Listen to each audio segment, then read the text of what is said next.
राधा राधा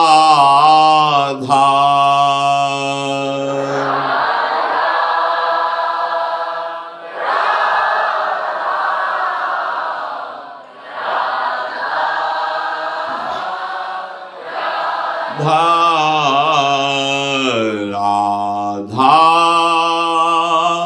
राधा राधा राधा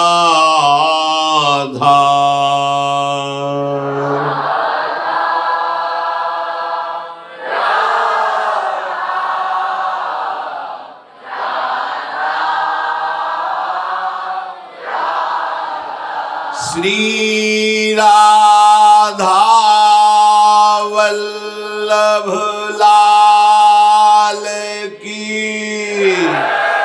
जय। परम सच्चिदानंद घन प्रेम आनंद समुद्र नवनिवृत्त निकुंज श्री वृंदावन धाम, श्री वृंदावन धाम के युगल चंद्र श्री श्यामा श्याम और समस्त हित परिकर, ये हम कृपा का आदर क्यों नहीं करते?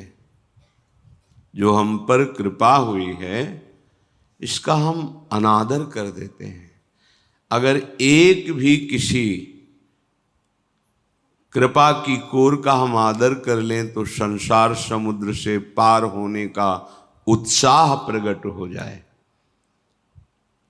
सबसे पहली कृपा मनुष्य शरीर, सबका अधिकार है भगवत प्राप्ति करने का। पुरुष नपुंसक नारी वा जीव चराचर कोई, सर्व भाव भज, ध्यान दीजिए, सर्व भाव भज कपट तजी, मोहि परम प्रिय सोई। चाहे स्त्री शरीर हो पुरुष शरीर हो कोई भी हो, यदि हम कपट का त्याग करके प्रभु का सर्वतोभावेन हमारे माता पिता भाई बंधु धन संपत्ति गति मति लोक परलोक सब मेरे प्रियालाल हैं, इसे सर्वभाव कहते हैं। कपट तजी, हृदय में कपट न रखे। प्रभु को कपट अच्छा नहीं लगता। मोहि कपट छल छिद्र न भावा। देखो हमारे ऊपर कितनी कृपा, जिस वृंदावन धाम में आना ही केवल लाडली जू के हेतु की कृपा से होता है, दूसरा कोई पुण्य प्रताप नहीं। श्री राधिका कृपा बिनु सबके मनन अगम्य, मन से भी नहीं सोच सकते वृंदावन कैसा है, या वृंदावन का नाम स्मरण भी नहीं कर सकते। वही कर सकता है जिस पर हमारी महारानी जू लाडली जू ने कृपा कोर की है। क्यों की है इसका कोई उत्तर नहीं, अहेतु की कृपालु। दूसरा, वृंदावन धाम आना, दर्शन करना, चले जाना, एक ये लाभ, परम लाभ। इससे भी बड़ा लाभ हुआ सत्संग मिल जाना। जैसे हीरा मिले और जौहरी न मिले तो उसका महत्व, उसकी कीमत हम नहीं जान सकते। ऐसे ही वृंदावन मिला पर वृंदावन के रसिक महानुभावों का संग नहीं हुआ तो हमारी हालत वृंदावन में रहते हुए वैसे ही है कि बड़ा कीमती हीरा है पर उसका महत्व नहीं है, उसकी कीमत पता नहीं। वो जौहरी मिल जाए फिर आसक्ति हो जाएगी कि मुझे जो मिला है तो बहुत बड़ी उपलब्धि है। फिर इसमें भी अब मुझे गंदे मार्ग में नहीं जाना, अब अध्यात्म मार्ग में चलना, बड़ी उपलब्धि। सत्संग हो रहा है, निश्चय ठीक नहीं, आचरण ठीक नहीं, तो बहुत काल तक किया हुआ सत्संग भी जो लाभ मिलना चाहिए वो नहीं मिला। अगर कहीं उपासक के हृदय में संसार के राग का त्याग कर भगवत मार्ग में चलने का थोड़ा भी उत्साह आ गया, ये विशेष कृपा। अब जिस मार्ग पर चले दृढ़ता पूर्वक चले, ये महामहिम कृपा। अब इसके आगे कुछ नहीं। जो मार्ग मिला, निरंतर भजन, श्री जी की सेवा, वाणी गायन, हमारा चित्त इनमें लगा रहे। अब पूरे जीवन हमारा यही केवल कर्तव्य है। उपासक एक कृपा पर भी महत्व बुद्धि नहीं रख पाता। जहां किसी इंद्रियजन्य विषय सुख का आकर्षण हुआ तो हम ये सोचते ही नहीं कि मुझे क्या मिला है जो छूट जाएगा। नारकी गतियों में जाने की हम योजना करते हैं और परम धाम का आश्रय मिला, वास मिला, दर्शन मिला, सत्संग मिला, एक भी बात की हमारे अंदर मातृ बुद्धि नहीं रहती कि मेरा श्रीधाम छूट जाएगा, मेरी लाडली जी का आश्रय छूट जाएगा, मेरा जीवन जो संयम के महान ऊंचाई पर चढ़ रहा है वो भ्रष्ट हो जाएगा, मैं एक छोटे से प्रलोभन में बहुत बड़ी निधि का त्याग कर रहा हूं। मणिगण पुंज ब्रजपति छाणत हित हरिवंश कर गई कंचु। मैं कांच के लिए महामणि का त्याग कर रहा हूं। ऐसा विचार ये क्यों नहीं आ पाता? यही भगवान की बड़ी ही मोहिनी माया है, जो हमारे को लाडली जी की कृपा से सब प्राप्त हुआ और हम सब कुछ एक झटके में छोड़ देते हैं। जहां हमारा प्रारब्ध बदलने वाला है, अंतिम जन्म है, जहां अखंड सुख की प्राप्ति का संयोग बनने जा रहा है, वहां मूढ़ता करके अपना सर्वनाश कर लेते हैं। ऐसे माया के प्रवाह में पड़ जाते हैं जहां कोई विश्राम नहीं, कोई किसी तरह का सहयोग नहीं, बस अशांति ही अशांति, क्लेश ही क्लेश।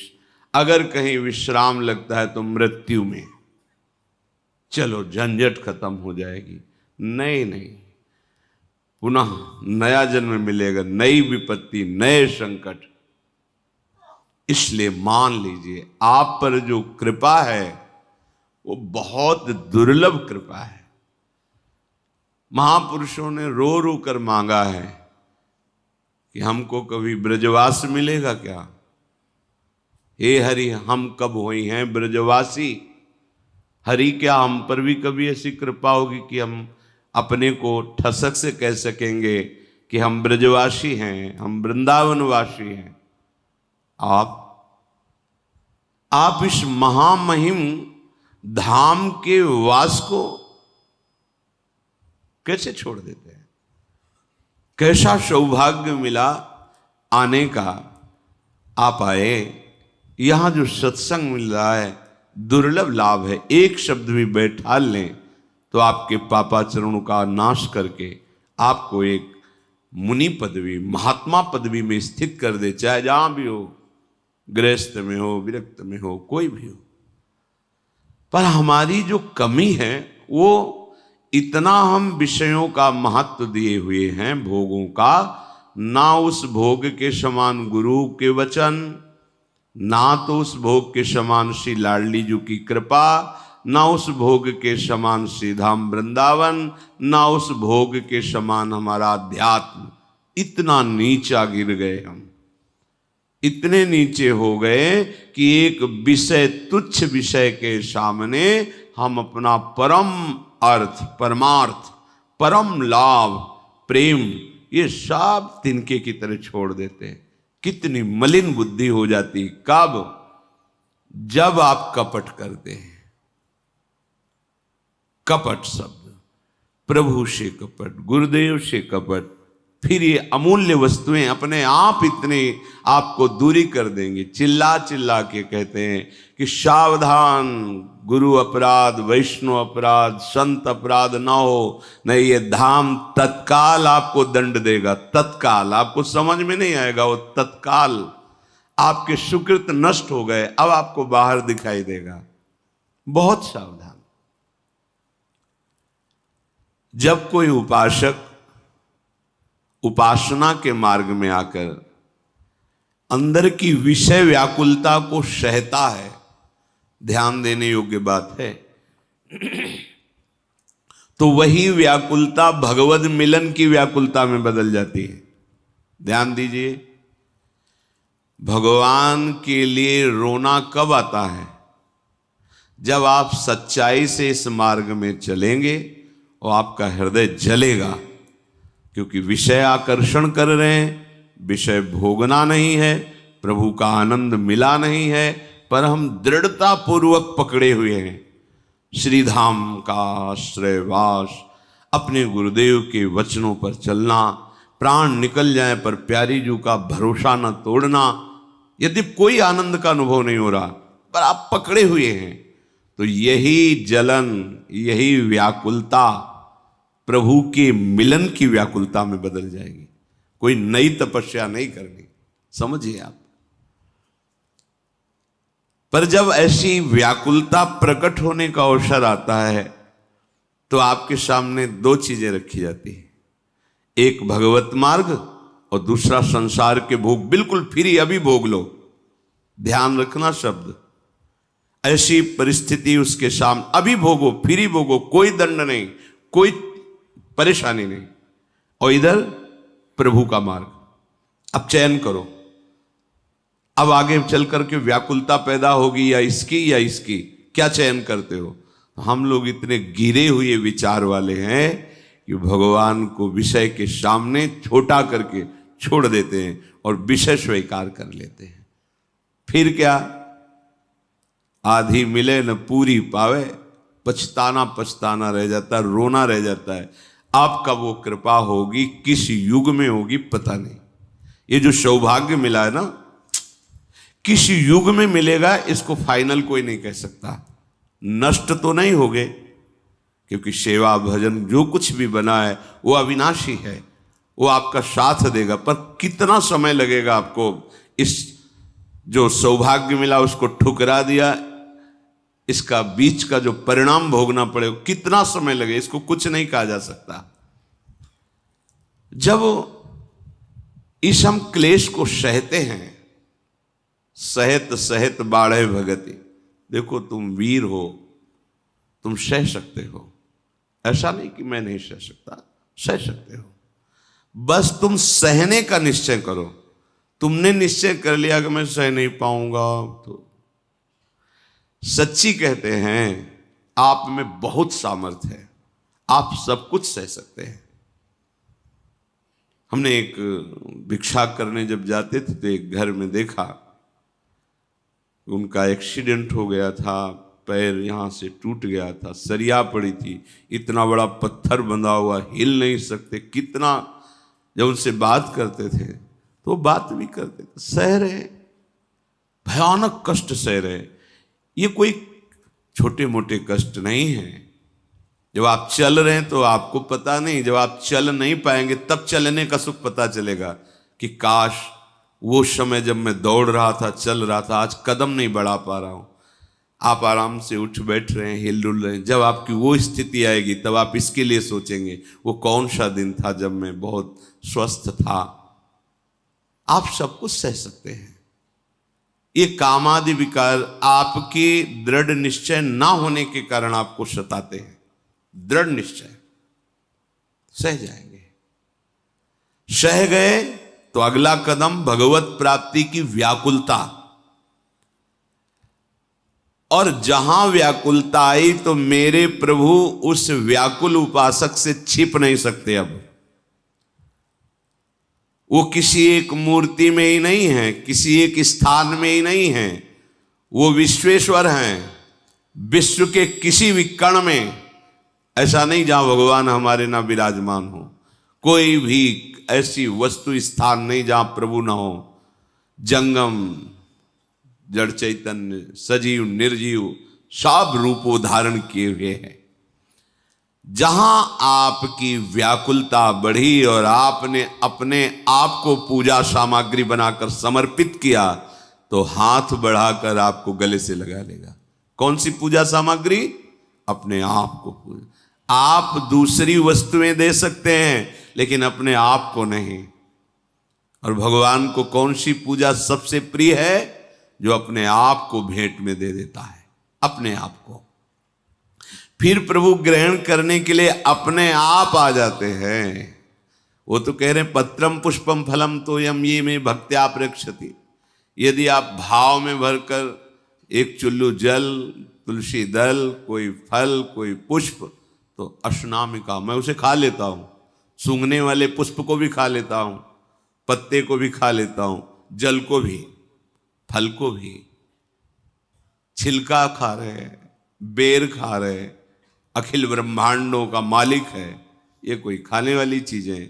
अश्नामी, क्योंकि मेरा भक्त दे रहा है, मैं उसे पा लेता हूं। जब भगवान को आप अपनी आपे को, अहम को पूजा सामग्री बना देंगे तो फिर कण कण में भगवान की प्राप्ति हो जाएगी। कण कण में भगवान का साक्षात्कार हो जाएगा। पूरा जीवन रोना पड़ता है, पूरा जीवन रोते रोते भगवान की अनुभूति हो जाने पर भी रोना होता है। ऐ स्वामी, कभी ऐसा भ्रम जाल मत फैलाना कि आपको भूल जाऊं। मेरी सामर्थ्य नहीं थी, आपने घसीटा है, आप मुझे चलाया है, आप मुझे अपनी सामर्थ्य से अपना साक्षात्कार कराइए, मेरे में सामर्थ्य नहीं। हमें महापुरुषों के जब चरित्र सुनने को मिलते हैं तो उनसे हमें अपने जीवन को बनाने की प्रेरणा मिलती है। ध्रुव जी ने निश्चय किया, मुझे भगवत प्राप्ति करनी, परम पद प्राप्त करना है। गुरुदेव मिलते हैं, देवर्षि नारद जी, उनकी परीक्षा लेते हैं। तुम्हें बहुत भयावह स्थिति, जंगल में मच्छर हैं, सांप हैं, बिच्छू हैं, हिंसक जीव हैं, भालू, चीता, सिंह, ये सब तुम अभी 5 वर्ष के बालक हो, कैसे अनुभव कर पाओगे? प्राण त्याग दूंगा पर अब वापस नहीं जाऊंगा। नहीं, तुम अगर राज्य के कारण तो मैं अभी चलकर राज्याभिषेक कर देता हूं। नहीं, प्राण त्याग दूंगा, मुझे अब भजन ही करना है। और 6 महीने में की हूं। कैसे? सूखे पत्ते खाए, फिर उनको छोड़ दिया, जलपान के उसको भी छोड़ दिया, फिर वायु के द्वारा केवल वायु को भी छोड़ दिया। अपनी वायु रोक ली, पूरे विश्व ब्रह्मांड की वायु रुक गई। शब्द नहीं कहा था। हम अपने परब्रह्म परमात्म तत्व को समय में निर्धारित नहीं कर सकते। उसमें मेरा अहम है, वो एक क्षण में मिल सकते हैं। चतुराशी जी का एक पद बनी श्री राधा मोहन की जोरी अपने एक ब्रजवासी चरवाहे ने याद कर लिया था, माट की तरफ गहरा था। बनी श्री राधा मोहन जू की जोरी, इंद्रनील मणि श्याम मनोहर, 7 कुंभ तनु गोरी। और गाय हाँक रहा है, पीछे नूपुरों की आवाज आई। 6 महीना नहीं, 1 मिनट पीछे नूपुरों की आवाज आई। देखा गोरे सांवले सरकार गलबैया दिए पीछे पीछे चल रहे हैं। नाम बाणी जहां श्याम श्यामा तहां, नाम बाणी सुनत श्याम श्यामा सुबस, नाम बाणी निकट श्याम श्यामा प्रगट। बाणी जी साक्षात प्रिया प्रीतम का रूप है। देखा, ओ कहां एक अज्ञान से युक्त जीव और कहां प्यारोढुम क्षमते न यच्छु सुकादि नाम तो यह ध्यानगम। देखा, उसे प्रणाम करना भी नहीं आता। प्रिया प्रीतम ने कहा, सुनो, मदन टेर पे हरिवंश चंद्र जो हैं उनसे जाके कह दो आज मुझे कढ़ी चावल पाने की इच्छा है, वो बना के लावे। भागा भागा आया, मदन टेर में महाप्रभु से मिला। महाप्रभु ने कहा, अच्छा कैसे मिल गए तुम्हें प्रिया? बोले, प्रभु हमको तो एक भजन याद हो गया है, बनी श्री राधा मोहन जी की जोरी, वही बार बार गा रहे थे। तो पीछे देखा कि गोरे और सांवरे सरकार प्रिया प्रीतम, वो कह रहे बहुत भूख लगी, प्रफुल्लित होकर महाप्रभु वो कृपा कर दी इस जीव पर, बनाया भोग, गए उसको पवाया प्रसादी। जब नवनिवृत्त निकुंज के सहचरी भाव का तत्काल प्रादुर्भाव, जो अत्यंत दुर्लभ पद है वो बिना मांगे दे दिया हमारे प्रिय प्रीतम, ऐसे कृपालु। कभी ऐसे वचन नहीं, कभी उपासक को कभी ऐसे वचन नहीं बोलना चाहिए, इससे गुरुजनों के हृदय में दुख होता है। कैसे दुख होता है? अहम जन्य वचन, मैं कर लूंगा, नहीं। यह हमने बड़े बड़े भजनानंदियों को देखा है रोते हुए, मेरे से भजन। मेरे सदगुरुदेव भगवान एक दिन कह रसोई सेवा करके निकले तो ऐसे बैठे थे, हमारी कोई बात है क्या?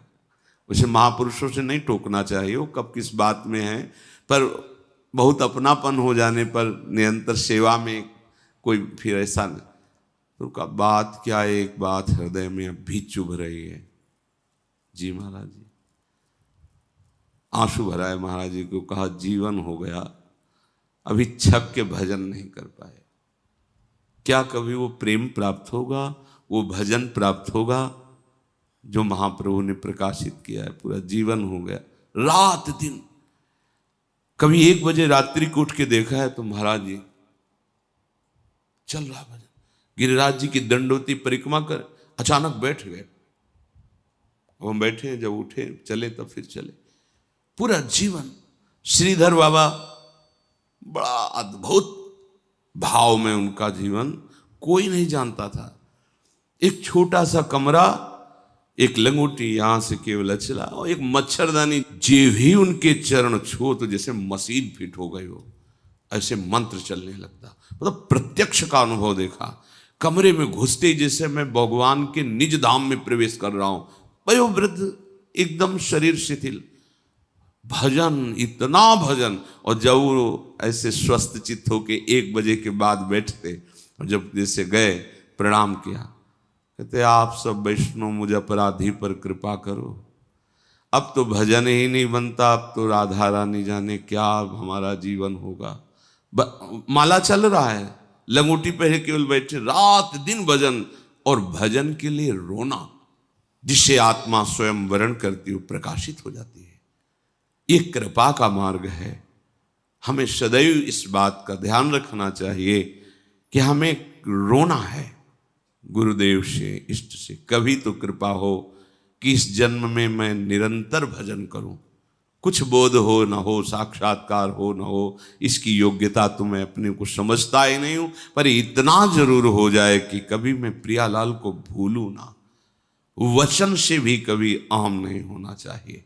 अगर वचन से भी आम हो जाए तो धोखा हो जाएगा, फिर भ्रम पैदा हो जाएगा। ये भगवत मार्ग है। अगर अंदर निष्कामता है तो उनकी कृपा है, पर कहो मत। कह दिया तो भूत लग जाएगा, कहना नहीं, चुप शांत, हृदय की बात हृदय में रखो। और ये तो केवल कृपा से संभव है, केवल कृपा से। भगवत साक्षात्कार, मोक्ष मूलम गुरु कृपा, भगवत दर्शन तो आपकी कृपा से। तुम्हारी कृपा, तुम्हारी रघुनंदन, जानहि भगत भगत और चंदन। हृदय को शीतल करने वाले हे आनंद समुद्र प्रभु, आपकी कृपा से आपका साक्षात्कार होता है, आपकी कृपा से आपका अनुभव। तो कृपा कोई सीमा नहीं। महाप्रभु कह रहे हैं हरिवंश चंद्र जी कि यत्र यत्र मम जन्म कर्म भी नारके परमे पदे थवा। हमें निकुंज में रखो या नरक में रखो या परम पद में रखो, आपकी मौज पर रहूंगा, आपके साथ जहां आप भेजेंगे। राधिका रति निकुंज मंडली, वो फाइनल नहीं कह रहे, वो कह रहे जहां जहां जे जोनि जन्मों कर्मवश, बस आपसे यही मांगते हैं, तहां नाथ पद अनुराग हो, आपके चरणों में प्रेम हो, आपका भजन होता है, आपकी कृपा से आपके भजन।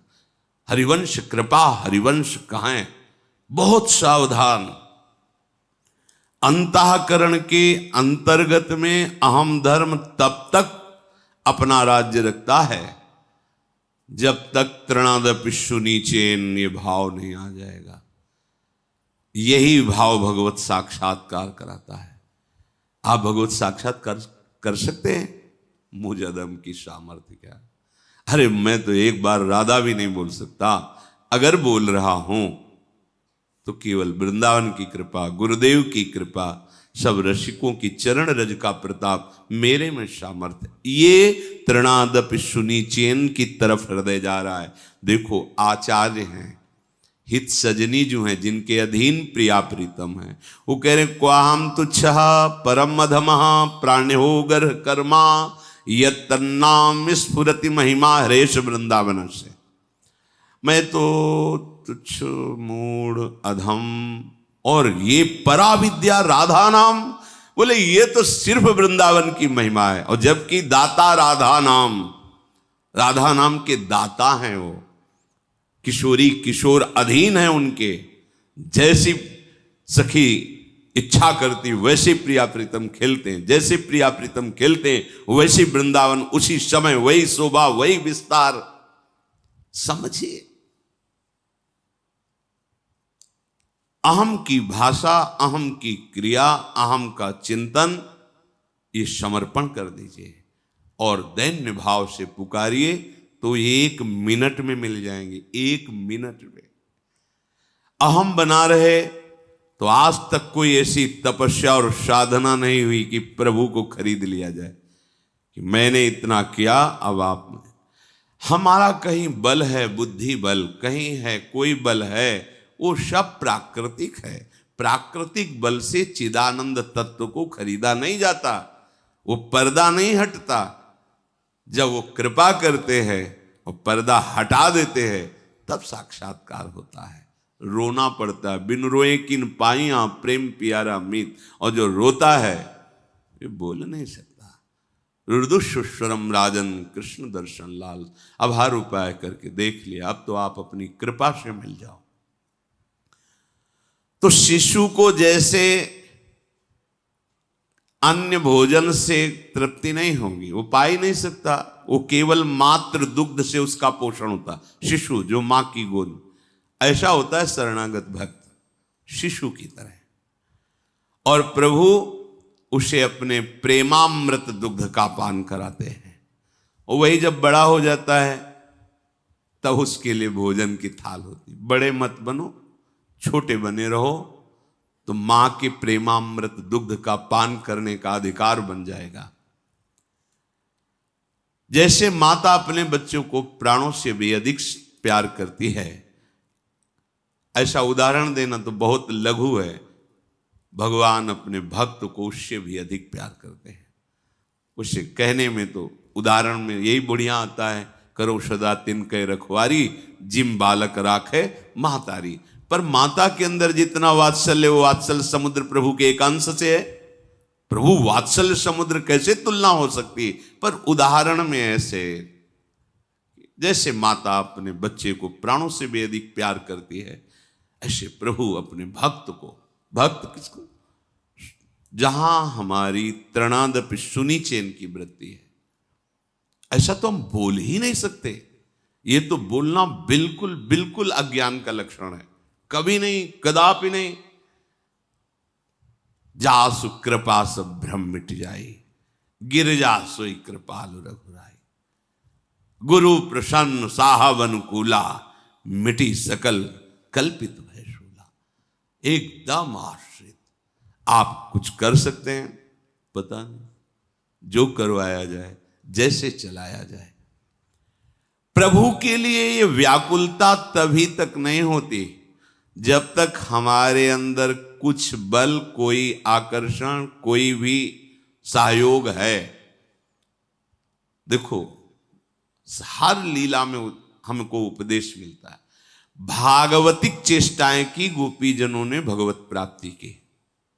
जब भगवान रास में अंतर ध्यान हो गए तो गोपीजनों ने पहले लता पता से पूछा, भूमि से पूछा वृंदावन की, कि तुम जो इतनी प्रफुल्लित नजर आ रही हो, मेरे प्राणाराध्य गोविंद के चरण चिन्ह है ना, इसीलिए तुम प्रभु किधर गए हैं प्रभु? ऐ तुलसी, तुम जो इतनी आनंदित दिखा, मेरे गोविंद का स्पर्श प्राप्त हुआ है, ऐ तमाल, ऐ अशोक कदम, तुमने मेरे प्रभु को देखा है क्या? ये फिर वो लीला अनुकरण किए, फिर भी नहीं साक्षात्कार। तब रुदु सुस्वरम राजन कृष्ण दर्शन। यही आत्मा है, यही परमात्मा है, यही भगवान है, यही हमारे लाडले प्यारे हैं। जो जिस भाव से उपासना करता है वैसा अनुभव, पर सबको आश्रित होना होता है। जिनकी चरण रज का आश्रय लेकर योगी योग में, ज्ञानी ज्ञान में, भक्त भक्ति में चरम अवस्था को प्राप्त होता है, वो हमारे प्रभु हैं। चरण आश्रित मालिक निर्णय करे कब मिलेंगे कब न मिलेंगे, मेरे अधीन थोड़ी है, मेरी सामर्थ्य तो नहीं ना। वो एक सेकंड में मिल जाए, वो एक जन्म में मिल जाए, वो कई जन्म में, उनकी बात है। मेरी बात है कि मैं उन्हें एक सेकंड भी नहीं भूलूंगा, ऐसा अभ्यास करूंगा उनकी कृपा से। ये जो साधारण हृदय वाले जन हैं, ऐश्वर्य, सुख, संपत्ति और यश, इनकी चाह में भगवान को छोड़ देते हैं, छोड़ देते। हमारा संबंध नित्य है प्रभु से, पर जब चाह प्रकट होती भोगों की तो वो संबंध छूट जाता है और ये संबंध सत्य लगता है। और भगवान एक आस्था का विषय है, आस्तिकता का विषय है। हम पर कृपा करें, हमारे संबंधी, हमारे भोग हमको मिलते रहें। वास्तविक संबंधी हमारे प्रभु हैं, पर ऐश्वर्य, सुख, संपत्ति, यश, इसने प्रभु को पराया कर दिया और ये सब अपना लगने लगा। देखो, एक किसान गेहूं की फसल करता है, चना की फसल करता है, सरसों की फसल करता है। फसल तैयार खड़ी है, पर गारंटी से नहीं बोल सकता कि वो ये फसल भोग ही लेगा। खड़ी है, वो कब? जब अपने गोदाम में पहुंच जाए। नहीं तो खड़ी फसल में, अपने लोग तो देखा है ना, सरसों की कई बीघे खड़ी फसल है, बिल्कुल पकी हुई खड़ी है। शाम के रिमझिम वर्षा हुई, सुबह सूर्य की किरणें प्रत्येक कली सरसों की ऐसे फट गई, सब सरसों बिखर गया और वो माथा रख, बिल्कुल पकी फसल चली गई। साधारण प्राकृतिक फल को भी आप निर्णय ठीक नहीं दे सकते हैं। उसके लिए कहना पड़ेगा कि भगवान चाहेंगे तो इस बार फसल अच्छी हुई है, ये घर पहुंच जाएगी। गेहूं बिल्कुल गलेथ पे है, दाना बढ़िया पड़ चुका है, और तूफान के साथ वर्षा हुई और गिर गया, सब दाना हल्का हो गया, उसके अंदर का पावर खत्म हो गया, भूस केवल रह गया। परमार्थ में हम ऐसा कैसे बोल सकते हैं?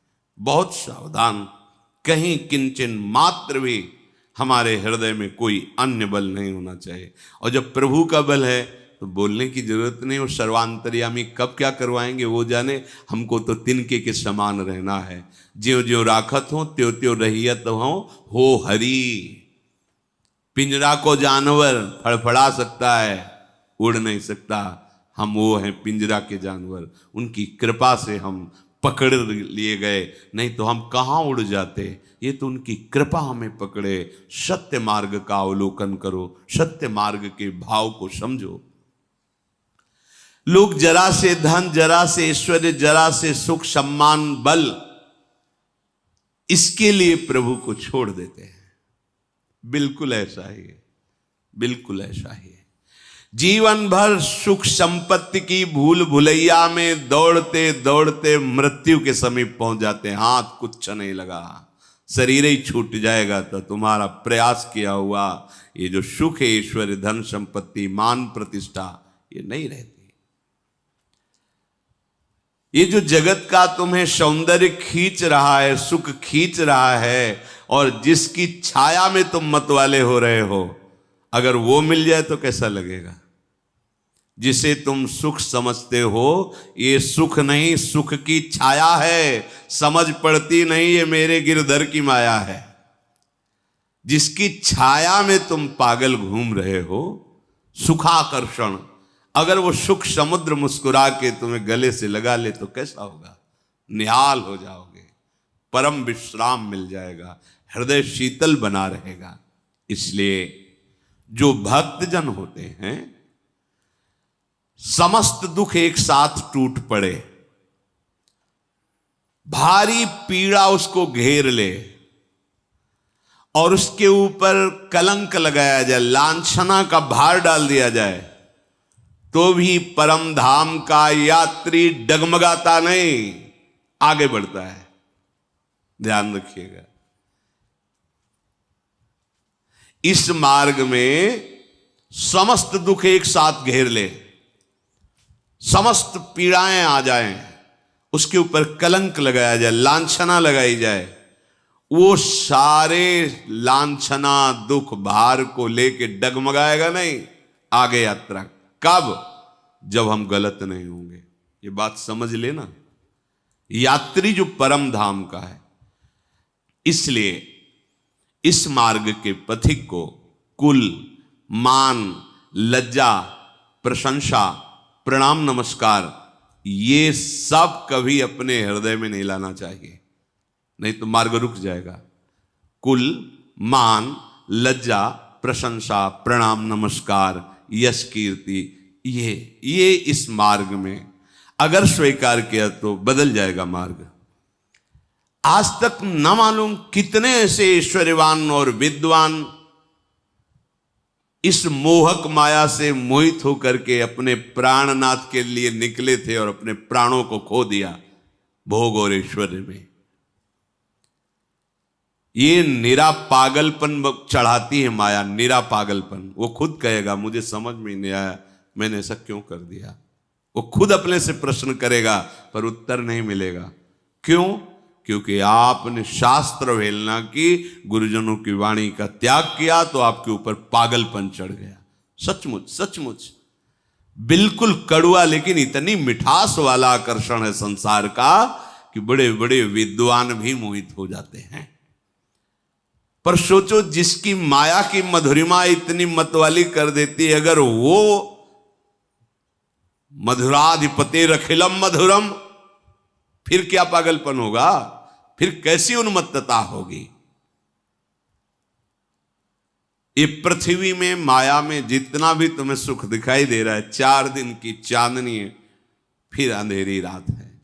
जिनका नित्य विनाशी माधुर्य महासुख है, उन प्रभु श्री कृष्ण को केवल आप अपनापन दे दीजिए, केवल आप अपने को समर्पित कर दीजिए। फिर वो क्या करते हैं, आगे का काम उनका है। गोपीजन कह रही, जब प्रभु कह रहे कि तुम सब क्यों आई हो, बोले आपने क्यों बुलाया। मुरली में क्लीम शब्द का उच्चारण करके हमारे को आपने ही तो आकर्षित किया है। फिर आप पूछ रहे हो यहां क्यों आई, तो हम आपसे पूछ रहे हैं आपने क्यों बुलाया। चलो तुम बंसी ध्वनि सुन के आ गए, इसका प्रभाव ही ऐसा है। और मेरे दर्शन के लिए तो खग मृग पशु पंछी भी लालायित रहते हैं, फिर तुम तो बुद्धि धारण करने वाली उत्तम विचार वाली मेरी भक्त हो। चलो दर्शन कर लिया, हो गया ना वृंदावन का, अब सब वापस जाओ।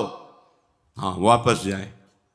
चित्तम सुखेन भवताप हृतम गृहेषु यन निर्विशत्युत करावपि गृह कृत्ये पादौ पदम न चलत स्तव पाद मूले यामः कथम ब्रजमथो करवाम किंबा। पहले तो हमारे चित्त का अपहरण कर लिया। अरे सुखपूर्वक अपने घर के काम में लगे थे, आपने कथा सुनाई, वार्ता सुनाई, आपने हमारे हृदय में राग का नाश किया, अपने मार्ग में लाए, हमारे चित्त का अपहरण कर लिया। अब कह रहे लौट जाओ। समझ रहे ना गोपीजन क्या यहां अपने लोगों को संदेश दे रही। तुम्हारा काम है श्री कृष्ण के प्रति समर्पण का भाव रखना, और वो भवताप हृतम, संसार के ताप का नाश करने वाले प्रभु, चित्तम सुखेन, जो सुखपूर्वक चित्त संसार में लगा था, वो महासुख श्री कृष्ण हरण कर लिए, चित्त हरण कर लिए। मेरे हाथों की यही दशा है, हाथ लगे थे संसार के कार्यों में। अब आपने जब चित्त ही अपहरण कर लिया, तो फिर अभी हाथ क्या कर पाएंगे। मेरे पैर एक कदम भी अब तुमसे बिलग नहीं चल सकते। जाऊं तो कहां जाऊं, आप कहते हो वापस लौट जाओ। चित्त अपहरण कर लिया, अर्थात पूरा हृदय अपहरण कर लिया, मेरे एक एक कर्मेंद्री ज्ञानेंद्री आपके अधीन हो गई, अब आप कहते हो वापस लौट जाओ।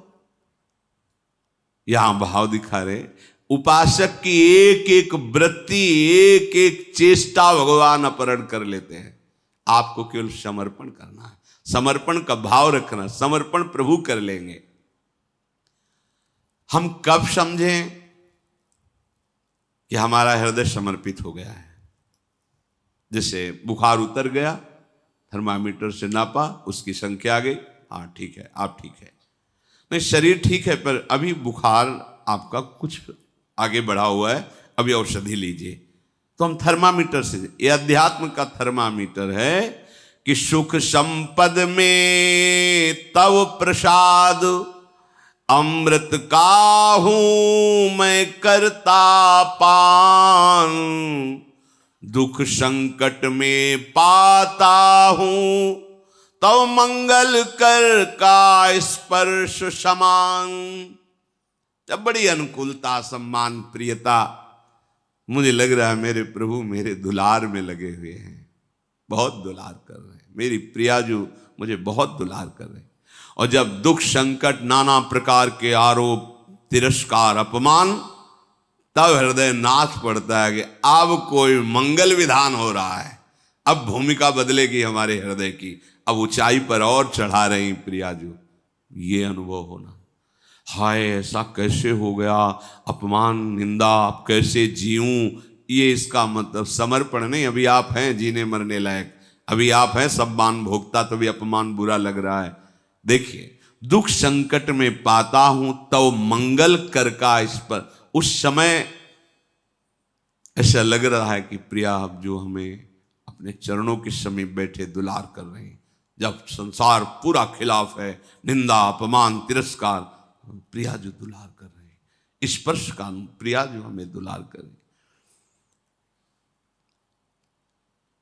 अगर हमारे हृदय में कोई आशा उत्पन्न होती है तो प्रियाजू को लेके होती है। ये वस्तु प्रियाजू तक पहुंच जाए, ये व्यक्ति प्रियाजू तक पहुंच जाए, अन्य आशा उत्पन्न होने की गुंजाइश नहीं रह जाती जब हमारा हृदय प्रभु को समर्पित हो जाता है। जब मरण की स्थिति आती है कि शरीर अब छूटने वाला है, तो ऐसा सुख होता है जैसे रात खत्म होने वाली है, भुवन भास्कर उदय होने वाले, अब आनंद का प्रकाश होगा, ऐसा अनुभव होता है। उसका हृदय नाच उठता है जब मृत्यु का समय आता है। किसका? समर्पित हृदय। अब गए, अब बिना व्यवधान के प्यारी जी के समीप रहेंगे। अब तो आनंद की उमगन और बढ़ रही है। यहां मृत्यु का नाम सुनते ही भय आ जाता है, भीतर बाहर एकमात्र केवल प्रिया प्रीतम रह जाते हैं। ये कैसे होता है? अपने बल से नहीं होता। समर्पण की तैयारी हमारी, समर्पण करते वो हैं। कब करेंगे?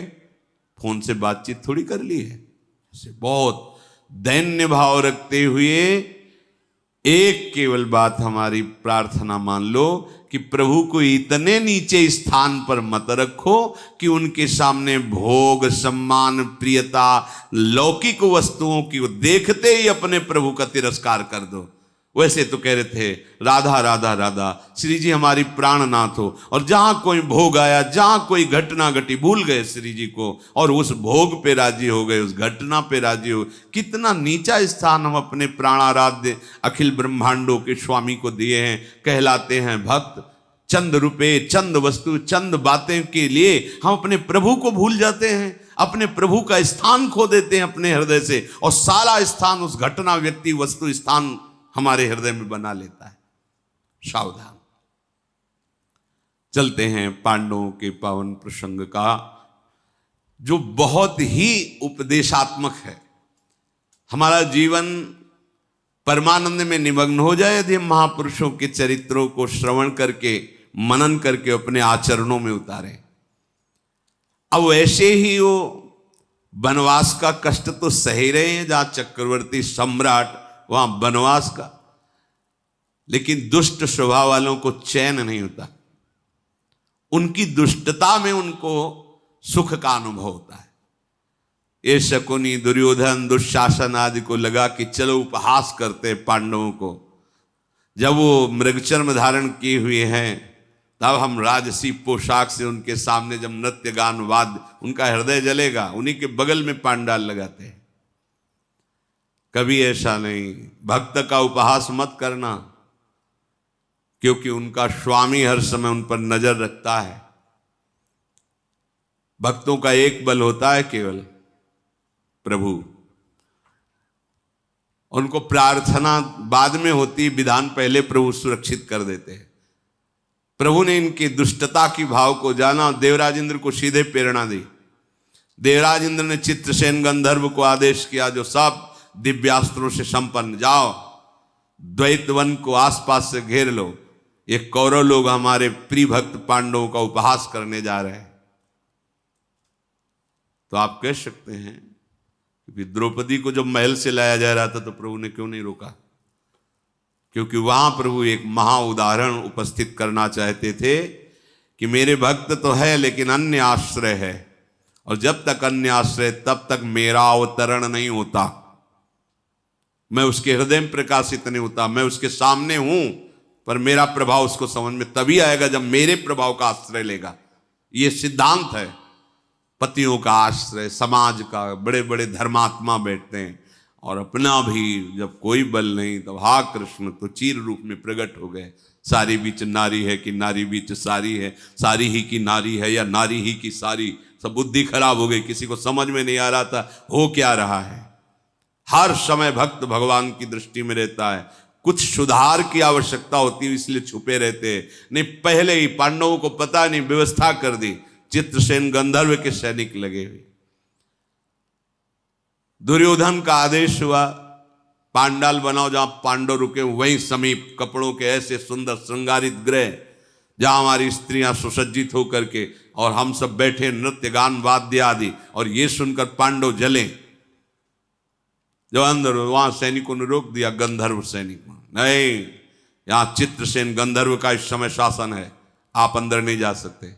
युद्ध किया, सैनिक भागे। फिर दुर्योधन कर्ण आदि से कहा ये आए, ये दैवी शक्ति से संपन्न, मानवीय शक्ति से संपन्न है। केवल अर्जुन को दिव्यास्त्रों का ज्ञान हो चुका है क्योंकि देवराज इंद्र के पास रह चुके हैं। या भीष्म पितामह जो भगवान परशुराम जी के शिष्य और माता गंगा से प्रकट होकर समस्त दिव्यास्त्रों का ज्ञान प्राप्त कर चुके हैं। या परशुराम शिष्य द्रोणाचार्य जी, उनको भी समस्त दिव्यास्त्रों का ज्ञान है। भाग पड़ा पीठ दिखा के कर्ण, बांध लिया स्त्रियों सहित दुर्योधन दुशासन सबको, और लिए जा रहे थे। उन्होंने सैनिकों को भेजा कि मेरी रक्षा कर ले। हिम्मत नहीं पड़ी कहने, क्योंकि उनका उपहास करने के लिए आए थे। और यह सिद्धांत है, अगर भक्त का उपहास किया तो वही तुम्हें बचा सकता है, दूसरा कोई नहीं।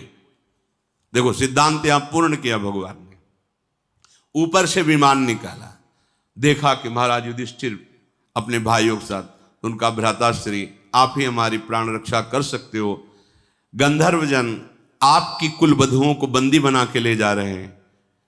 प्रभु आपके ही हम भाई हैं, जैसे भी हैं आप कृपा करो, मैं आपकी शरण में हूं, मेरी रक्षा करो।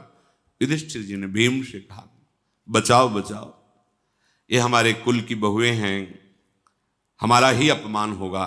और फिर ये मेरी शरण में होकर पुकार रहा है। अर्जुन खड़े हो गए और कहा प्रतिज्ञा करता हूं वापस तभी लौटूंगा जब दुर्योधन को छुड़ा के आऊंगा, आप बिल्कुल निश्चित। फिर भीम भी पीछे गए, कुछ ही क्षणों में दिव्यास्त्रों से गंधर्वों को नष्ट कर दिया। जो गंधर्वराज चित्रसेन है वह देवराज इंद्र की इच्छा से उनकी अस्त्र संचालन की जो शिक्षा दी गई थी, कितने प्रवीण हैं देखा। वेद दिया, अंतर्धान स्थिति में भी अर्जुन ने सामने प्रकट हो गया, हंसने लगा, बस बस मैं तुम्हारा मित्र चित्रसेन हूं। अर्जुन ने देखा, हाथ जोड़कर प्रणाम किया और कहा मुझे पहले बता देते, आप अंतर्धान होकर युद्ध। बोले सब देवराज की आज्ञा से हुआ है, ये दुष्ट उपहास करने आया था, मैं इसको ले जा करके इंद्रलोक में वध करूंगा इसका। और नहीं, महाराज युधिष्ठिर का आदेश है, अगर आप हमारे मित्र हैं तो आप इसे छोड़ दें। तो ठीक है, मैं आपकी और महाराज युधिष्ठिर की आज्ञा से छोड़ देता हूं, तुम हमारे मित्र। पीछे हाथ बंधे हुए हैं, सर झुका हुआ, जाके युधिष्ठिर के सामने रखा। ये शकुनी, दुशासन आदि आदि जो उनके भाई थे, स्त्रियों को मुक्त, सबको कपड़े पहनवाए। चलो आनंद पूर्वक प्रसाद पाओ और सब धैर्य पूर्वक जाओ। अब उसको ऐसा लग रहा था कि अरे मैंने जिनका उपहास किया उनके द्वारा मैं रक्षा को प्राप्त हुआ। आगे कर्ण मिला, कर्ण का वीरवर, मैं तो समझता था कि तुम्हें कोई परास्त नहीं कर सकता। अच्छा है आप अपनी पत्नियों को सबको छुड़ा करके वापस आ गए। मुझे विश्वास था तुम बहुत बड़े वीर। रो पड़ा कि तुम नहीं जानते, मैंने नहीं, अर्जुन ने छुड़ाया। पांडवों के द्वारा दिया हुआ जीवन अब मेरा है। स्त्रियों के सामने, मेरी स्त्रियों के सामने मेरे को कट वचन और मारा गया, पीटा गया। मैं तो दीन भाव से दुर्दशा को पहुंच गया था। युधिष्ठिर जी को जब पुकारा तो उन्होंने मुझे जीवन दान दिया। मैं जिनका तिरस्कार किया, जिनको शत्रु माना दुर्बुद्धि से, जिनका मैंने अपमान किया, उनके द्वारा मुझे जीवन दान मिला।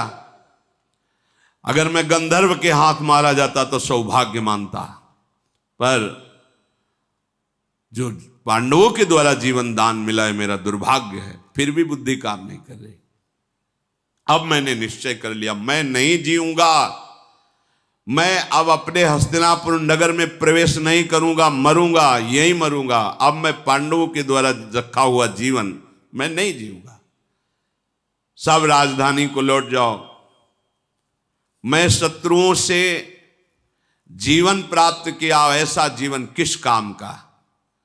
ये तो मैं समझ गया कि उद्दंडता जिसकी बुद्धि में बैठी है उसको न लक्ष्मी मिलती, न विद्या मिलती, न ऐश्वर्य मिलता है, न दीर्घ काल तक कोई सुख मिलता है। अब मुझे अनुभव हो रहा है कि मैं अहंकारी हूं। मैं मद में आकर के अपनी प्रतिष्ठा को खो दिया। पर हे कर्ण, मैं अब मरूंगा, दूसरा कोई उपाय नहीं। मैं जीवित नहीं रह सकता। कौन विचारशील होगा जो अपने दुश्मन के द्वारा जिए हुए जीवन को, अब दुश्मन बोल रहा है, उसे कह रहा मैं भाई हूं, मेरी रक्षा करो। ये कुबुद्धि है। शत्रुओं के सामने घुटने टेक करके बंधा हुआ अपने को पड़ा देख करके अब मैं कैसे जी सकता हूं। पराक्रम तो पांडवों का श्रेष्ठ है, मेरा क्या। अब मैं अपने जीवन को नष्ट कर दूंगा। इस प्रकार प्रलाप करने लगा और कहा, दुशासन मेरे समीप आओ, मैं तुम्हें युवराज पद पर अभिषिक्त करता हूं। महाराज धृतराष्ट्र के बाद तुम राजा बनना और सब भाइयों की रक्षा करना, मैं अपने प्राण त्यागता हूं। दुर्योधन की बात सुनकर दुशासन रोने लगा। नहीं नहीं, आप हमारे बड़े भ्राता पिता के समान चरणों में गिर करके गदगद वाणी से वो बोला, भैया आप प्रसन्न होइए, आप ऐसा क्यों सोच रहे हैं। एक बार आज उन्होंने बचाया है मुझे, तो एक बार मैं आपको वचन देता हूं कि उनको ऐसा रुलाऊंगा, ऐसा नीचा दिखाऊंगा। समझा रहे? नहीं नहीं नहीं, अब मैंने नहीं भैया, आपके बिना इस हस्तिनापुर का शासन कोई कर ही नहीं सकता है। मैं जब तक प्राण रहेंगे मैं सदैव आपके अनुशासन में रहूंगा। और चरण पकड़ के दुशासन रोने लगा। दुशासन और दुर्योधन आपस में रो रहे। कर्ण बड़ा विकल हो रहा है कि कैसे संभालूं। राजन, पांडवों ने यदि गंधर्वों के हाथ से तुम्हें छुड़ा दिया तो उन्होंने अपने कर्तव्य का पालन किया है, क्योंकि प्रजा को चाहिए राजा की रक्षा करे संकट में पड़ा हो तो उन्होंने तो आपका प्रिय कार्य किया है। वो तुम्हारी प्रजा है, तुम राजा हो, तुम्हें ऐसा नहीं सोचना चाहिए। तुमसे सुरक्षित होकर के तो जीवित है। ऐसी दशा में तुम्हें नीच पुरुषों जैसा विचार कि मैं आत्महत्या कर लूंगा, ये ठीक नहीं है। शकुनि बोला, दुर्योधन ये कर्ण बहुत अच्छी बात करे, तुम सुनो ना। पांडवों से तुम्हारे लिए जो समृद्धशाली राज हमने छीना है, यदि तुम आत्महत्या कर लोगे तो सब मेरा कार्य बेकार ही तो जाएगा। देखो, तुम साहस करो, शोक मत करो, राज्य लक्ष्मी को पाकर प्रसन्न रहो। ये तो घटनाएं होती ही रहती हैं। तुम्हें हर्ष मनाना चाहिए कि पांडव तुम्हारा सत्कार कर रहे हैं, अब तुम्हारी रक्षा कर रहे हैं। तुम तो उल्टा शोक में व्यथित हो रहे हो। सब समझाने की चेष्टा कर रहे हैं। दुर्योधन ने कहा, समस्त सुहृदजनों, मंत्री और कुल की बहुएं, सब हमारा निश्चय सुन लो। मैं सिर्फ मरूंगा, दूसरा कोई उपाय नहीं। आप सब छोड़कर मुझे चले जाइए। जब तक प्राण नहीं निकलेंगे कुछ खाऊंगा नहीं, पीऊंगा नहीं, बस प्राण त्याग दूंगा।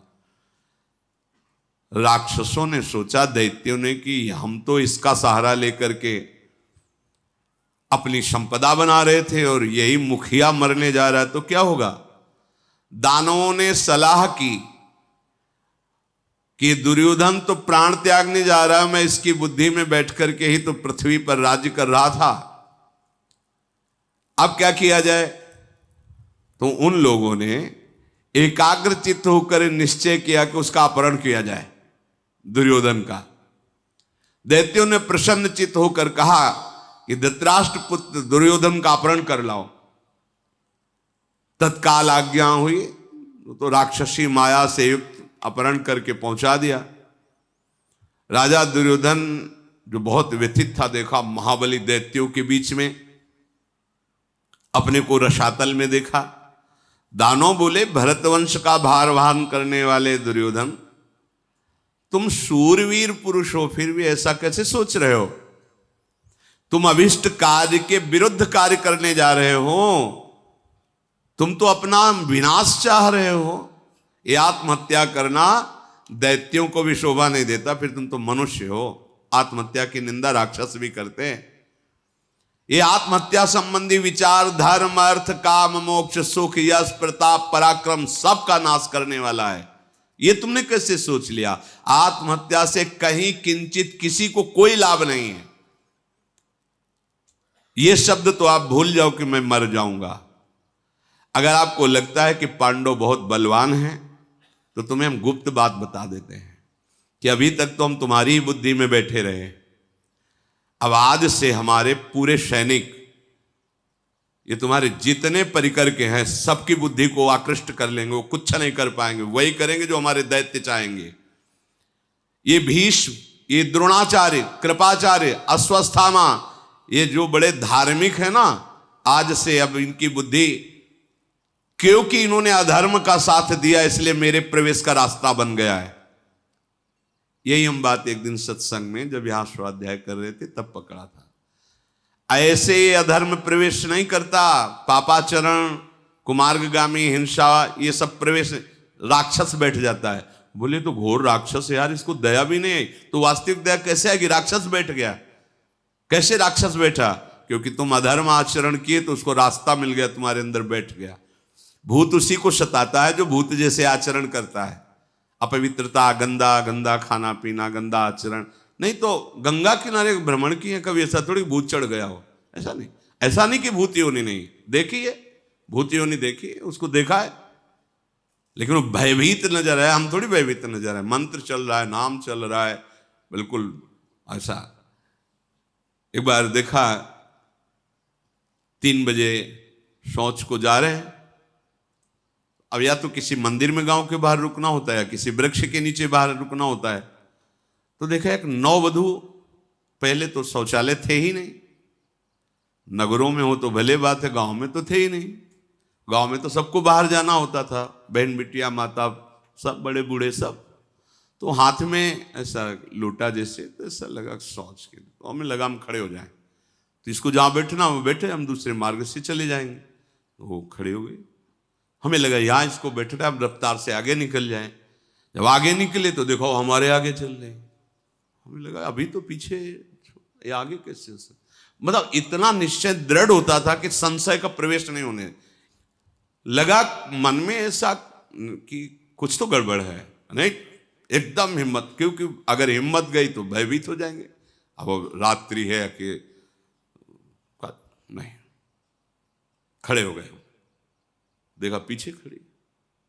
अब हमारा पक्का हो गया कि ये नजर का भ्रम नहीं है, ये कोई बिगड़ी हुई आत्मा है, प्रेत हो या कोई पिशाचिनी हो, कोई है ऐसा। सावधान एकदम। मंत्र, अगर मंत्र का क्रम टूटा तो भय आ जाएगा, और भय आ जाएगा तो फिर वो छुए ना छुए, हमारा तो हालत खराब हो जाएगी। क्योंकि भयभीत हो गए तो मतलब हार गए एकदम। दौड़ भागे, कमंडल लिए थे, दौड़ भागे, नई अवस्था थी, दौड़ भागे। दौड़ भागे तो देखा 20 हाथ लगभग आ गए, और ऐसे जैसे कोई घूंघट से ऐसे करे, ऐसे देखो बच गए, गए।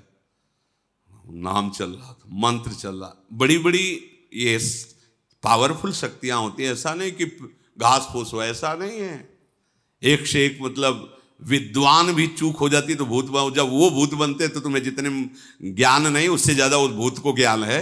जैसे भाई जी के सामने प्रकट हो कह रहा था हमें सब गीता का ज्ञान है, शास्त्रों का ज्ञान है, पर मुझसे चूक हो गई, मैं पारसी हूं, मैं प्रेत बन गया हूं, मेरा उद्धार। अगर चूक है, अपवित्रता है, अधर्माचरण, तो ये सब प्रवेश करते हैं, अन्यथा नहीं करते। और नाम चल रहा है तो बिल्कुल बेफिक्र रहो, तुम्हें कोई स्पर्श नहीं कर सकता। तो यहां देखो नाम लेके कह रहे हैं, कह रहे कि तुम्हें बिल्कुल अब ये नहीं सोचना कि भीष्म जी पांडवों का पक्ष ले लेंगे। भीष्म द्रोण कृपादिश्च प्रवेक्षन्त्य परे असुराहा, ये सब हमारे राक्षस सैनिक प्रवेश करेंगे उनकी बुद्धि में। और आज से दया का शब्द नहीं रह जाएगा, ना भीष्म के अंदर और न कृपाचार्य के अंदर, न द्रोणाचार्य के अंदर। जैसा तुम कहोगे वैसे ही वो करेंगे, क्योंकि वो अब भीष्म नहीं रहेंगे, उनके अंदर हमारे दैत्य प्रवेश करेंगे। और उनमें दैत्य जहां अविष्ट हुए तो दया का त्याग करके वो पांडवों के मारने का उपाय करेंगे, तुम निश्चिंत हो जाओ। और जब भीष्म मारना चाहेंगे तो हमारे दैत्य अंदर बैठे हुए वो ऐसे कृत्य कराएंगे कि पांडव नष्ट ही हो जाएंगे।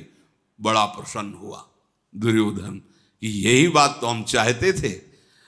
दानों का आवेश होगा, भीष्म द्रोणाचार्य अश्वस्थामा कृपाचार्य, इनकी अंतरात्मा पर दानवों का आज से अधिकार होगा, क्योंकि इन्होंने अधर्म का संग कर लिया है। वैसे तो इनमें कोई प्रवेश नहीं कर सकता। ध्यान रखना, ऊपरी वेश महात्मा का रह जाएगा, अगर अधर्म आचरण हो गया तो राक्षस प्रवेश कर जाएगा, आसुरी भाव प्रवेश कर जाएगा। भूत प्रेत पिशाच अग्नि बैताल कितनी योनियां हैं, बुद्धि भ्रष्ट हो जाएगी, हानि ही हानि है। इसीलिए कहा जाता पवित्र रहो, नाम जप करते रहो, अंतराय न पड़ने पावे, कोई अधर्म न करो। नहीं हमारी आपकी बात क्या, यहां क्या बोल रहे हैं कि भीष्म द्रोणाचार्य कृपाचार्य अश्वस्थामा ये वही करेंगे जो हमारे राक्षस चाहेंगे, क्योंकि आज के बाद उनकी बुद्धि में, उनकी अंतरात्मा में इनका प्रभाव होगा। इनके अंदर अब स्नेह नहीं रह जाएगा। ये पुत्र भाइयों पितृजन बांधवों शिष्य कुटुंबीजन बालकों बूढ़ों को किसी को नहीं बख्शेंगे, क्योंकि इनके अंदर हमारे दैत्य बैठेंगे और वो विनाश करवाएंगे। पुरुष सिंह भीष्म समस्त विद्याओं में कुशल है, जब मेरा दानव उनके अंदर बैठकर दिव्यास्त्र चलवाएगा तब सबको मोह में डालकर वो नष्ट कर देंगे। भीष्म जी तुम प्रसन्न हो जाओ, तुम्हारी विजय ही बहुत अच्छा होने वाला है। दैत्यों ने ऐसा दिया।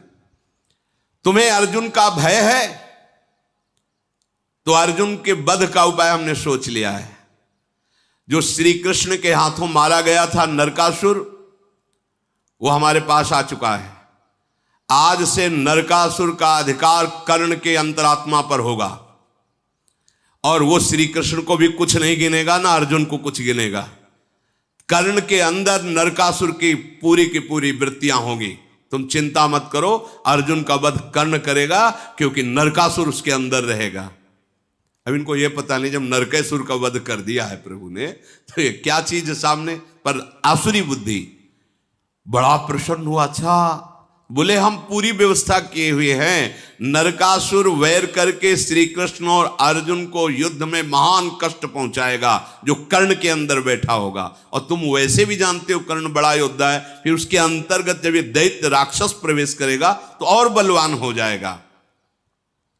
हम लोगों ने 1 लाख दैत्य सेनापतियों को भेजा है, जो तुम्हारे सैनिकों के हृदय में बैठ जाएंगे, तुम्हारे परिजनों के हृदय में बैठ जाएंगे और पांडव पक्ष का धर्मात्माओं का विनाश करेंगे।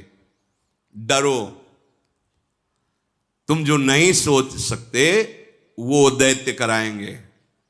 पूज्य जनों के साथ अपवित्र व्यवहार, पूज्य जनों की हिंसा, बड़े बड़े अपराध, क्योंकि अधर्माचरण किया तो बैठ जाएगा राक्षस तुम्हारी बुद्धि। इसका दिमाग काम नहीं करेगा, क्योंकि अधर्माचरण किया वो बैठ गया, और भोगना उसी को पड़ेगा जिसके शरीर में बैठ के आचरण कराया जा रहा है।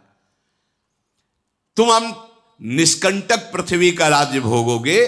कुरुनंदन विषाद मत करो, और यदि तुम मर गए तो फिर हमारा पक्ष ही नष्ट हो जाएगा। दुर्योधन से ऐसा कह के दैत्यों ने बारी बारी से उसे हृदय से लगाया और बड़ा दुर्योधन हर्षित हो रहा है और कहा तुम जाओ शत्रु पर विजय प्राप्त करो, हमारा आशीर्वाद है। ऐसा दैत्य भी आशीर्वाद देते हैं क्योंकि उनकी अपने आसुरी शक्ति का प्रभाव। दैत्यों ने ऐसा वचन कहा हृदय से लगा के, बस तत्काल देखा कि जहां आमरण अनशन व्रत का भाव लिए था वहीं बैठा है, वहीं पहुंचा दिया। अब राजा दुर्योधन बड़ा हृदय में हर्षित होकर दैत्यों से सम्मान पा करके अब मरने का विचार त्याग दिया और उस दुर्बुद्धि के मन में आ गया कि पांडव क्या चीज है हमारे लिए। दुर्योधन ने मान लिया कि मैं विजयी हो गया। ये असुर लोग ऐसे ही समझाते हैं। कर्ण के हृदय में नरकासुर की अंतरात्मा ने जाकर आविष्ट कर लिया। इस प्रकार 1,00,000 राक्षसों को भेजा गया जो बड़े बड़े कौरव पक्ष के धर्मात्मा थे, विचारशील थे, वीर थे, उनके अंदर उन राक्षसों का भाव आ गया। भीष्म द्रोण कृपाचार्य के मन पर दानवों ने अधिकार कर लिया है। देख लो महाभागवत भीष्म जी हैं, लेकिन पक्ष दुर्योधन का है तो दानवों ने अधिकार कर लिया। ये बात सुन के समझो, फिर आपका निर्णय नहीं रह जाएगा। वो जो निर्णय कराएंगे वही होगा, बाद में आपको रोना पड़ेगा। दानवों का भाव सफल हुआ क्योंकि दुर्योधन जो मरना चाहता था वो मरने की बात छोड़ दी। रात बीती, सूर्यपुत्र कर्ण ने आकर दुर्योधन से मुस्कुराते हुए कहा कि तुम्हें अर्जुन के पराक्रम का भय हो रहा है, तो मैं आज तुम्हारे सामने प्रतिज्ञा करता हूं कि मैं युद्ध में अर्जुन को ललकार करके मारूंगा। ये प्रतिज्ञा वो नरकासुर बोल रहा है, अंदर से बैठा हुआ है। मैं धनुष छूकर सत्य को ग्रहण करके कहता हूं कि 13वां वर्ष व्यतीत होते ही पांडवों को तुम्हारे अधीन कर दूंगा और अर्जुन का वध करूंगा, तुम निश्चिंत हो जाओ। कर्ण ने जब ऐसा कहा तो दुशासन खड़ा होकर हृदय से लगाया और कहा दुर्योधन से कि देखो, कर्ण ने कभी मिथ्या नहीं बोला, सत्यवादी है, दानशील है, अब आपको प्रसन्न हो जाना चाहिए। दुर्योधन दैत्यों की बात स्मरण करके आनंदित हो रहा है। अब चमत्कार दिखाई दे रहा है क्योंकि सबके अंदर जैसा दैत्यों ने कहा वैसा हो रहा है। आनंद पूर्वक वो हस्तिनापुर लौट करके आया। अपनी राजधानी हस्तिनापुर में वो ये विचार कर रहा है कि अब ये दैत्य समूहों का हमें सहयोग मिल गया है तो पांडव कुछ चीज नहीं। इधर पांडव जहां द्वैत वन में रह रहे थे तो एक दिन युधिष्ठिर जी ने स्वप्न देखा। जैसे अब कोई पूछता है क्या स्वप्न सत्य होता है क्या, तो जो पवित्र हृदय वाले होते हैं, अब इनके प्रपंच ही चल रहा है बात अलग है, पवित्र हृदयों में आगामी सूचना स्वप्न में हो जाती है। तो एक दिन महाराज युधिष्ठिर ने स्वप्न में देखा कि द्वैत वन के जो पशु हैं जिनका हिंसक स्वभाव है, भीमादि के द्वारा उनका वध हुआ था, तो थोड़े पशु उनके स्वप्न में दिखाए। वो कांप करके हाथ जोड़ करके युधिष्ठिर से प्रार्थना कर रहे थे, युधिष्ठिर जी इनका आप लोग कौन हैं, आप ऐसे कांप क्यों रहे हैं, भयभीत क्यों हैं। तो उन्होंने कहा कि आपके भाइयों से मारे गए हमारे परिवार हैं, मैं हिंसक पशु हूं, हमारा राज्य वन है और जब से आप आए हैं तो हमारे हिंसक पशुओं की हत्या होती जा रही। आप लोग कृपा करें, जितने हम सामने बचे हैं हम आपसे प्रार्थना करने आए कि आप इस वन से चले जाइए, नहीं हमारी कुल परंपरा नष्ट हो जाएगी।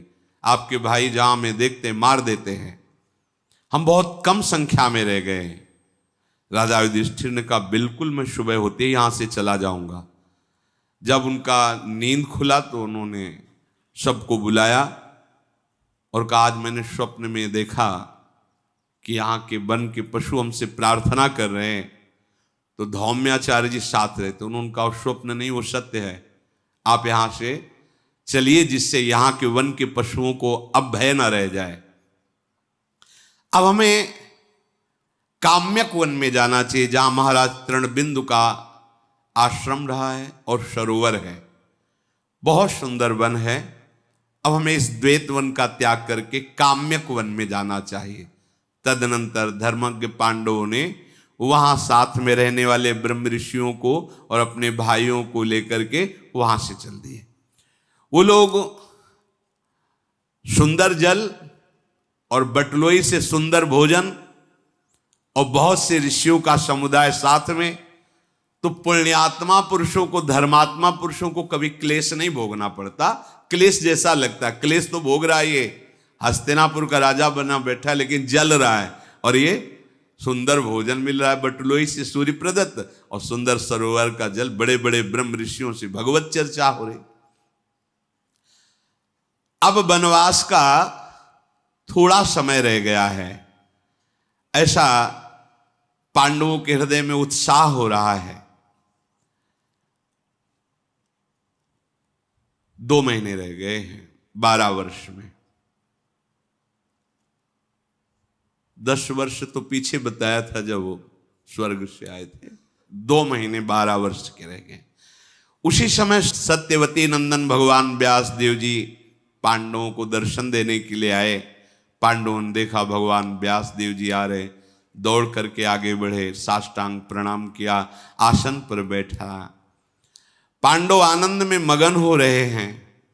युधिष्ठिर जी अर्घपाद्य दे करके पूजा कर रहे हैं व्यास जी की। धर्मात्माओं में श्रेष्ठ महाराज युधिष्ठिर, मैं तुम्हें कुछ कहने आया हूं, भगवान व्यास देव जी ने कहा।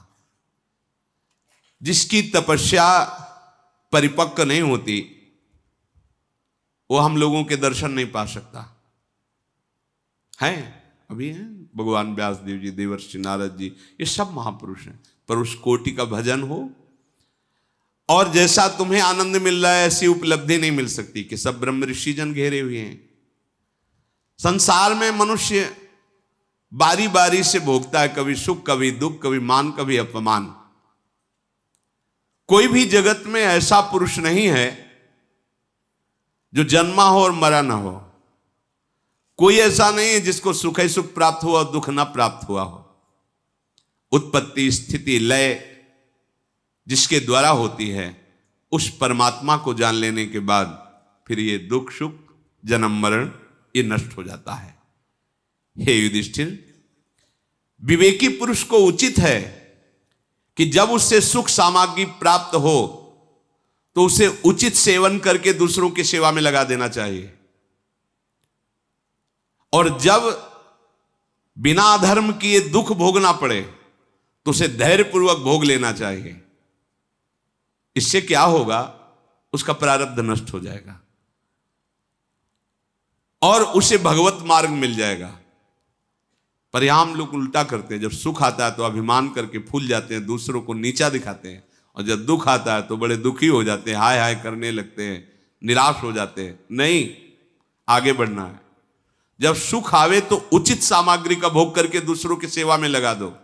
जब दुख आवे तो धैर्यपूर्वक नाम जप करते हुए सह जाओ, तुम्हारा प्रारब्ध नष्ट हो जाएगा, भगवत मार्ग प्रकाशित हो जाएगा। महाराज, ये तो परम बात है, चाहे कलयुग हो, चाहे सतयुग हो, चाहे द्वापर, चाहे त्रेता हो, कोई भी युग हो, सत्य सत्य रहता है। गलती करोगे तो हृदय जलेगा, दुखी होगे, भय लगेगा, संकट पड़ेंगे। अगर गलती नहीं करोगे, अधर्म नहीं करोगे, तो हम पक्की बात तुमसे कह रहे हैं, आया हुआ दुख विचलित नहीं कर सकता। जब हम गलत होते तब भय होता है। ये खूब अनुभव की बात कह रहे हैं। जहां भी एक शब्द की भी त्रुटि है शास्त्र के प्रमाण से, वहां आपका भय उतना ही भयभीत हो जाएगा। और अगर नहीं है तो चौड़े पे घूमो, कोई भय नहीं है, कोई भय नहीं। भयभीत तो हो ही नहीं सकते भगवान के शरणागत हो। भय तभी होगा जब आप भगवान की आज्ञा से थोड़ा भी गलत हो तो। ये बिल्कुल अक्षर अक्षर बात आप सत्य मान लीजिए। अगर आप छुप करके भी अधर्माचरण करते हैं, कोई धर्म विरुद्ध है, आप भयभीत हो जाएंगे, कोई भी हो, कहीं भी हो, कैसा भी हो। सत्य, सरलता, क्रोध का अभाव, साधु अतिथि सेवा, तो इससे इंद्रिय संयम और मनोनिग्रह अपने आप होने लगता है। वो जितेंद्रिय होने लगता है। मनोनिग्रही होने लगता है और उसके अंदर सारे भागवतिक सद्गुण आ जाते हैं। इस लोक में जो कर्म किया जाता है तत्काल अंतर्धान हो जाता है, किया गायब। अब वो तुम्हारे को फल देने के लिए तैयार हो रहा है, तुम्हें पता नहीं है। पक्का समझ लो, पक्का। ये नहीं कि कोई नहीं जान पाया, वो कर्म किया, वो कर्म अंतर्धान हो गया, अब वो जाल रचना शुरू कर दिया। सुखद या दुखद, पाप या पुण्य, जो भी कर्म है वो आपका जाल में बंधाएगा। इसलिए तप के द्वारा, भजन के द्वारा उसको नष्ट कर दो, प्रायश्चित करो, भजन करो, कष्ट सहो, वो नष्ट हो जाएगा। वो नष्ट हो जाएगा तभी तुम्हें चैन मिलेगा, नहीं वो जलाता रहेगा और वो आके हावी होके फिर तुम्हें बुरी परिस्थिति में डाल देगा। सत्य बोलने में क्या जाता है? क्यों सत्य का आश्रय नहीं लिया जाता है? क्यों ऐसा बुद्धि में बैठ गया कि हम सत्य बोलेंगे, सत्य से चलेंगे तो सुखी नहीं रहेंगे, और जबकि असत्य बोलोगे, असत्य मार्ग में चलोगे तो सुखी नहीं रहोगे। कैसी उल्टी बुद्धि बैठ गई। जो सत्य बोलता है, नाम जप करता है, उसकी अकाल मृत्यु नहीं हो सकती, वो दीर्घायु होगा। यह अकाल मृत्यु इसीलिए होने लगी, अधर्माचरण, असत्य भाषण, असत्य चेष्टाएं, तत्काल आयु नष्ट हो जाती है। श्वासें तो गिनी चुनी ही है तो है ना, इतनी लाख श्वासें हैं। अब आप देखो उनको भोगों में खर्चा कर दो, जल्दी जल्दी खर्चा हो जाएंगे, जल्दी जल्दी। और आप अधर्माचरण करोगे तो सुकृत खत्म हो रहे हैं और उनसे काटा जाएगा, श्वासें आपकी काटी जाएंगी, तो अकाल मृत्यु हो जाएगी आपकी। आए थे लंबे समय के लिए, बीच में ही आपको शरीर छोड़ना पड़ेगा क्योंकि आपने अपराध कर दिया, आपने अधर्माचरण में उतर गए, इसलिए आपका सब नष्ट हो जाएगा। जो सत्य वचन बोलता है, नाम जप करता है, उसके हृदय में क्लेश शून्यता स्थिति आती है। कभी कोई क्लेश छू ही नहीं सकता। बता तो रहे, ये जंतुर बांधने से नहीं होगा। भाई काले धागे में जंतुर लियो, बांध लो, तुम्हारे हृदय में क्लेश नहीं होगा। कुछ नहीं, ये बाहर बांधने बूंदने से नहीं होता। धर्म से चलो, शास्त्र से चलो, जो आज्ञा कर रहा है। यदि तुम सत्य मार्ग में चलोगे, सत्य वचन बोलोगे, भगवान नाम जप करोगे, तो तुम दीर्घायु होगे और क्लेश तुम्हें छू नहीं पाएगा। क्लेश शून्यता आपके हृदय में आ जाएगी, तुम्हारा स्वभाव सरस हो जाएगा, क्रोध सहने की क्षमता आ जाएगी, दूसरे में दोष नहीं दिखाई देंगे। वही परमानंद पद को प्राप्त करता है जिसके अंदर ऐसे लक्षण होते हैं। हे युधिष्ठिर, तुम इंद्रियों को संयम में रखना, बड़े से बड़े क्लेश को सह जाना, उस समय विचलित होकर कोई उसके अनुसार कार्य मत कर देना, तो तुम देखना तुम्हें ऐसी संपत्ति मिलेगी जिसको तुम सोच भी नहीं सकते। हम लोग बाहरी संपत्ति को संपत्ति समझते हैं। कितना आनंद होता है जब कोई गाली देता, अपमान करता है, आपका हृदय शांत रहता है, तो आपको खुद लगेगा कि कितनी कृपा है हमारे ऊपर प्रभु की, हमें प्रभु ने कैसी सामर्थ्य दी है, उनकी कृपा से हृदय शीतल हो रहा है। और जो धर्म से कमाए हुआ थोड़ा भी दान करता है तो उसके बराबर बहुत बड़ा दान भी समानता नहीं कर सकता, जैसे मुद्गल ऋषि ने किया। तो युधिष्ठिर ने पूछा, महाराज मुद्गल ऋषि ने क्या दान किया जिसकी आप चर्चा कर रहे? मनुष्यों में धर्म को प्रत्यक्ष देखा जाता है, आप कह रहे हैं कि उसकी समानता कोई नहीं कर सकता जो धर्म से कमा करके और फिर दान करता है। तो व्यास जी ने कहा कि एक मुद्गल नाम के ऋषि थे, वो सील उंच वृत्ति से जीते थे। जो बाजार में दाना गिर जाता है उसे उंच कहते हैं, और जो खेतों में किसान का अधिकार खत्म हो जाने के बाद वो अपने अनाज काट ले गया, उसका अधिकार, उसमें जो दाना बाली पड़ी है उसको बेल लेंगे तो उसे शीलोंच वृत्ति, ये सबसे बड़ी पवित्र वृत्ति मानी जाती है। ये भजन करने की सबसे ऊंची वृत्ति है। वो शीलोंच वृत्ति से जीविका चलाते थे। उन्होंने जीवन में कभी किसी की निंदा नहीं की थी, वो सदैव सत्य बोलते थे। और उनका एक व्रत था कि यदि उनके दरवाजे पे कोई अतिथि आ जाए तो जो भी अन्न प्राप्त हुआ चाहे सब पा जाए, वो रोकते नहीं थे। वो सदैव 15 दिन में एक बार शीलोंच वृत्ति के द्वारा प्राप्त हुए अन्न से अपना उदर भरते थे परिवार सहित।